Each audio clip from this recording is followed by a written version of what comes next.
یہ کہانی ہے ایک چھوٹے سے گاؤں کی جو کہ ایک گھنے جنگل کے پاس آباد تھا۔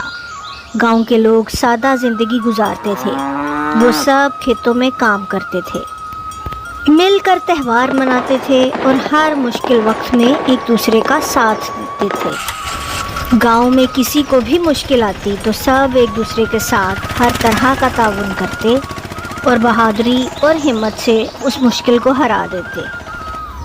اس گاؤں میں ایک غریب مگر محنتی نوجوان جس کا نام عارف تھا اپنی بیوی سپنا اور ایک بیٹی کے ساتھ رہتا تھا۔ عارف بھی دن بھر کھیتوں میں مزدوری کرتا تھا، پھر جب اس کی فصل پک کر تیار ہو جاتی تو باقی گاؤں والوں کی طرح اس کو بیچ کر اپنا گھر چلاتا تھا۔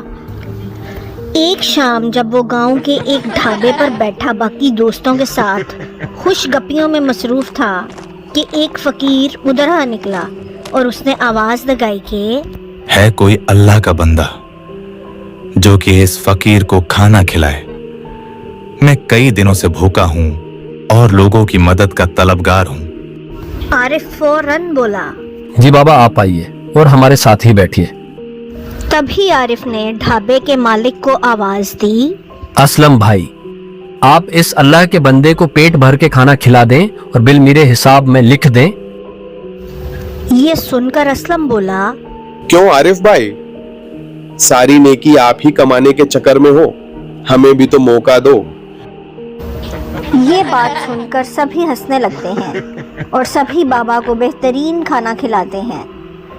بابا ان سب کا حسن اخلاق دیکھ کر بہت متاثر ہوتا ہے اور جب وہ رخصت ہونے لگتا ہے تو ان سب کا شکریہ ادا کرتے ہوئے کہتا ہے کہ مجھے تم سب کی سادگی اور بھائی چارے نے بہت متاثر کیا ہے اور میں تم سب کے حسن سلوک سے بہت خوش ہوں، اور تم سب کو ایک راز کی بات بتاتا ہوں جس کا کسی کو علم نہیں۔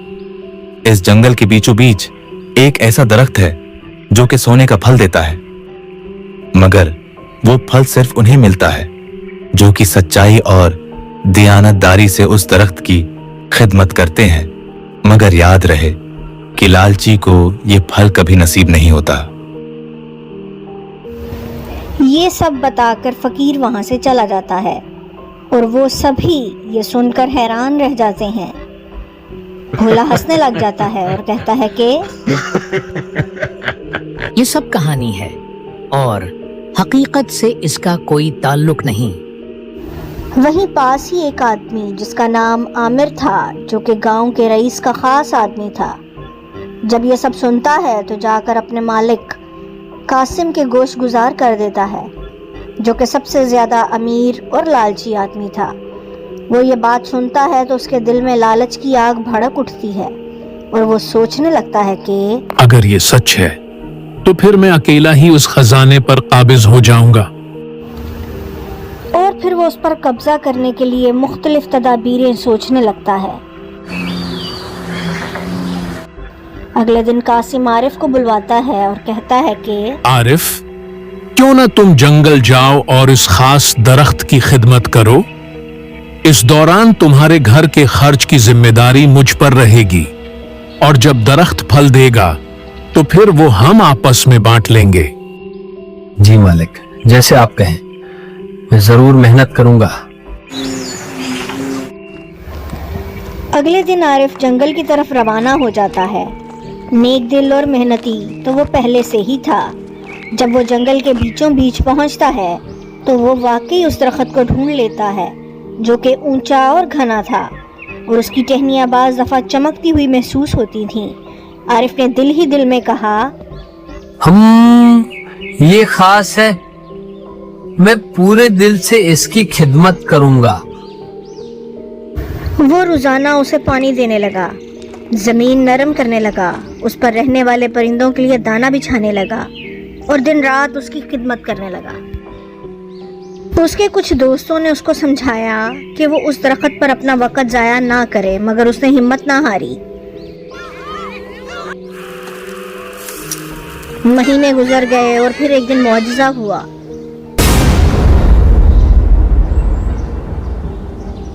درخت پر سنہری پھل جھلملانے لگے جیسے آسمان سے ستارے اتر کر ٹہنیوں پر بیٹھ گئے ہوں۔ عارف کی خوشی کی انتہا نہ رہی۔ وہ دوڑتا ہوا قاسم کے پاس آیا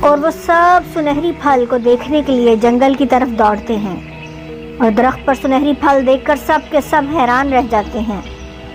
پھر سبھی عارف کو اس کی سچی لگن اور محنت کی داد دیتے ہیں، مگر قاسم کے لالچ کی آگ بھڑک اٹھتی ہے اور وہ کہتا ہے یہ سب میرا ہے اور تمہارا ان سب پر کوئی حق نہیں۔ تم مزدور تھے اور مزدور ہی رہو گے۔ اپنی مزدوری لو اور دفع ہو جاؤ یہاں سے۔ بیچارہ عارف دل شکستہ ہو گیا۔ قاسم نے جلدی جلدی سنہری پھل کو توڑنے کی کوشش کی، لیکن جیسے ہی اس نے پھل کو ہاتھ لگایا تو وہ پتھر میں بدل گیا اور اس کا ہاتھ زخمی ہو گیا۔ قاسم چلا اٹھا، یہ کیا ہوا؟ ایک بزرگ آگے بڑھے اور بولے، یہ درخت کبھی لالچی کو پھل نہیں دیتا، اس پر صرف عارف کا حق ہے۔ گاؤں والے سب حیران تھے۔ جیسے ہی عارف نے اس پھل کی طرف ہاتھ بڑھایا تو وہ پھر سے چمکنے لگا۔ بزرگ پھر بولے، عارف، یہ تمہارا حق ہے کیونکہ تم نے محنت اور محبت سے اس کی خدمت کی ہے، اس لیے یہ سب تمہارے لیے ہیں۔ مگر عارف بولا،